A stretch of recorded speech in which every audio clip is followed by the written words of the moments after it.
নমস্কার বন্ধুরা, আপনাদের আরো একবার স্বাগত জানাই পাবলিক ভিউ কলকাতাতে। বন্ধুরা, আজকের এই ভিডিওতে আইএসএল নিয়ে কিছু আপডেট দেবো। তো সবার প্রথমে বলি, ইন্ডিয়ান সুপার লিগে কবে সামার ট্রান্সফার উইন্ডো খুলবে। তো এই বছর সর্বপ্রথম সামার ট্রান্সফার উইন্ডো খুলবে ইংলিশ প্রিমিয়ার লিগ ক্লাবে। 14ই জুন 2024-এ সামার ট্রান্সফার উইন্ডো খুলবে ইংলিশ প্রিমিয়ার লিগে। তারপরে ভারতে সেইটা খুলবে 15ই জুন 2024-এ, অর্থাৎ ইংলিশ প্রিমিয়ার লিগের একদিন পরেই, অর্থাৎ 15ই জুন সামার ট্রান্সফার উইন্ডো খুলবে ইন্ডিয়াতে। অর্থাৎ আমরা 15ই জুন থেকে কিন্তু সমস্ত দলকে প্লেয়ার কেনাবেচা করতে দেখব এবং ট্রান্সফার উইন্ডো খোলা থাকবে 1 সেপ্টেম্বর 2024 পর্যন্ত। অর্থাৎ প্রায় 2.5 মাস কিন্তু ট্রান্সফার উইন্ডো খোলা থাকবে ভারতে। অর্থাৎ ভারতে সামার ট্রান্সফার উইন্ডো খুলবে 15ই জুন 2024 থেকে। তাহলে বন্ধুরা, এইবারে বলি, আইএসএল এ কিন্তু সমস্ত দলই প্রায় সই করার এবং প্লেয়ার শর্টলিস্ট করার কাজ, প্লেয়ারদের সঙ্গে কথাবার্তা বলার কাজ শুরু করে দিয়েছে। এখনো কিন্তু কোনো প্লেয়ারের সঙ্গেই কথাবার্তা স্টার্ট করেনি ইস্ট বেঙ্গল দল। ইস্ট বেঙ্গল তারা লাস্ট কথা বলেছিল পাঞ্জাবের মিডফিল্ডার মাদি তালালের সঙ্গে। তারপরে কিন্তু ইস্ট বেঙ্গল আর কোনো বিদেশি অথবা ভারতীয় কোনো প্লেয়ারের সঙ্গে কিন্তু কথাবার্তা বলেনি, যার ফলে ইস্ট বেঙ্গল রাহুল ভেকেকে নেওয়ার কথাবার্তা চালাচ্ছিল, কিন্তু বর্তমানে রাহুল ভেকে হাতছাড়া হয়ে যাচ্ছে এবং বিনীত রায় তাকেও কিন্তু নেওয়ার চেষ্টা করছিল, বিনীত রায়ও হাতছাড়া হয়ে যাচ্ছে।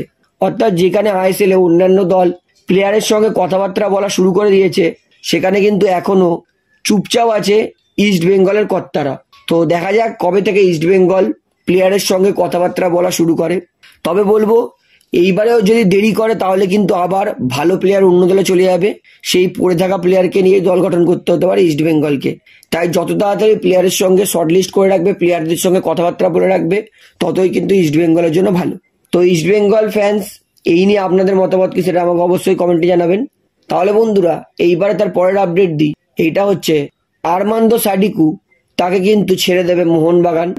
এইটা অলমোস্ট কনফার্ম করে দিয়েছে মোহনবাগান ম্যানেজমেন্ট। তবে সাদিকু তার চিন্তার কোনো কারণ নেই, কারণ সাদিকু তাকে কিন্তু আইএসএল এর একাধিক ক্লাব নিতে চাইছে। তবে সাদিকুর কাছে কিন্তু আইএসএল থেকে 2টো ক্লাবের চুক্তি অফার আছে। তো দেখা যাক সাদিকু কোন ক্লাবে সই করে। তবে সাদিকু ফ্যান্সদের জন্য ভালো নিউজ, সাদিকু কিন্তু আইএসএল ক্লাব থেকে কন্ট্রাক্ট অফার পেয়েছে। তো দেখা যাক সাদিকু কি সিদ্ধান্ত নেয়। তো সাদিকু কি আপডেট দেয় সেটা কিন্তু আমি জানলে অবশ্যই জানিয়ে দেবো। তো বন্ধুরা, এইবারে ব্র্যান্ডন হ্যামিলের আপডেটটা দিই। মোহনবাগান কার্যত ব্র্যান্ডন হ্যামিলকে ছাড়বে, এইটা প্রায় নিশ্চিত করে নিয়েছে। এবং এই সিজনে ব্র্যান্ডন হ্যামিল কিন্তু মোহনবাগান দলে বেশি খেলার সুযোগ পায়নি। জুয়ান ফেরান্ডোর আন্ডারে তাও হ্যামিল খেলার সুযোগ পেত, কিন্তু হাওয়াসের আন্ডারে হ্যামিল সাবস্টিটিউট ছাড়া খেলার সুযোগ সেইভাবে পায়নি। অর্থাৎ মোহনবাগান ম্যানেজমেন্ট হ্যামিলের খেলায় অত খুশি না, এটা কনফার্ম। তাই ব্র্যান্ডন হ্যামিলকে ছাড়তে চাইছে মোহনবাগান দল। এবং ইতিমধ্যেই জানা গেছে ব্র্যান্ডন হ্যামিলের সঙ্গে মৌখিকভাবে কিন্তু কথাবার্তা বলে রেখেছে কেরালা ব্লাস্টার দল। যদি সবকিছু ঠিকঠাক থাকে এবং কেরালা যদি সঠিক ব্র্যান্ডন হ্যামিল যা চাইছে সেই ডিমান্ডগুলো ফুলফিল করতে পারে, তাহলে আমি বলতেই পারি কেরালা ব্লাস্টারের জার্সি পরে আগামী সিজনে আমরা ব্র্যান্ডন হ্যামিলকে ফুটবল খেলতে দেখতে পারি। অর্থাৎ ব্র্যান্ডন হ্যামিল তাকে কিন্তু নেওয়ার ইন্টারেস্ট দেখিয়েছে কেরালা ব্লাস্টার দল, এবং কেরালা তারা কিন্তু ব্র্যান্ডন হ্যামিলের সঙ্গে কথাবার্তা চালানো শুরু করে দিয়েছে। তো দেখা যাক ব্র্যান্ডন হ্যামিল কোন দলে সই করে।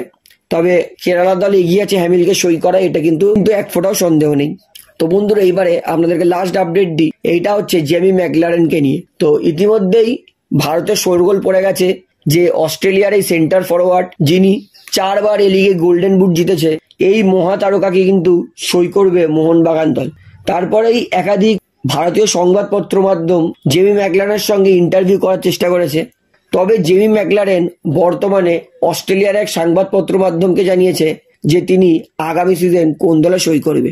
জেমি ম্যাকলারেন সবার প্রথমত মেলবোর্ন সিটি নিয়ে বলেন। তিনি বলেন, মেলবোর্ন সিটি আমাকে গুড বাই বলে দিয়েছে এবং এত বছর প্রায় 150টার কাছাকাছি মেলবোর্ন সিটির জন্য আমি ম্যাচ খেলেছি। আমি গর্বিত এত ভালো ক্লাবের হয়ে ফুটবল খেলার সুযোগ পেয়ে। এবং জেমি ম্যাকলারেনকে যখন জিজ্ঞেস করা হয় তুমি এশিয়ান কাপে জায়গা পাওনি, তো এই নিয়ে তুমি কতটা হতাশ ছিলে, ম্যাকলারেন বলে, আমি অবশ্যই হতাশ ছিলাম, তবে আমার একটা ভালো স্টার্ট হওয়া দরকার ছিল। আমার বর্তমানে মেয়ে হয়েছে এবং বাবা হওয়ার পর আমি একদমই আলাদা মানুষ হয়ে গেছি। এখন আমি সব জিনিসকে অন্যভাবে দেখতে শুরু করেছি, তাই এখন আমার মধ্যে অনেক পরিবর্তন হয়েছে এবং এটাই ছিল আমার নতুন এবং ফ্রেশ স্টার্ট। এবং জেমি ম্যাকলারেন তিনি কি আইএসএল ক্লাবে সই করবেন, কোন ক্লাবে সই করবেন, এই নিয়ে জেমি ম্যাকলারেনকে জিজ্ঞেস করা তিনি বলেন অবশ্যই ভারতীয় ক্লাব থেকে অফার এসেছে, তবে আমি কোন ক্লাবে সই করব সেটা সময় আসলেই বোঝা যাবে। এই মুহূর্তে আমি কিছু বলতে চাই না, যতক্ষণ না আমি অফিসিয়াল করব ততক্ষণ কিন্তু আমি বলবো না যে আমি কোন ক্লাবে সই করব। তো যেহেতু জেমি ম্যাকলারেন বলেছে ভারতীয় ক্লাব থেকে তার চুক্তি অফার এসেছে, তাই এটা মানতেই হবে যে জেমি ম্যাকলারেনকে কিন্তু নেওয়ার রেসে মোহনবাগান অবশ্যই এগিয়ে আছে, এবং আমার ভরসা আছে যে মোহনবাগান অবশ্যই জেমি ম্যাকলারেনকে সই করবে। তো আজকের এই ভিডিওটিতে এতটাই আপডেট দেওয়ার ছিল। আশা করি ভিডিওটি আপনার ভালো লাগলো। তো ভিডিওটি ভালো লাগলে অবশ্যই লাইক করুন, কমেন্ট করুন, শেয়ার করুন, এবং বন্ধুরা চ্যানেলটি যারা নতুন আছেন সবাইকে অনুরোধ করবো তারা অবশ্যই পাবলিক ভিউ কলকাতা এই চ্যানেলটিকে সাবস্ক্রাইব করে বেল আইকন প্রেস করে অল করে রাখবেন। ধন্যবাদ।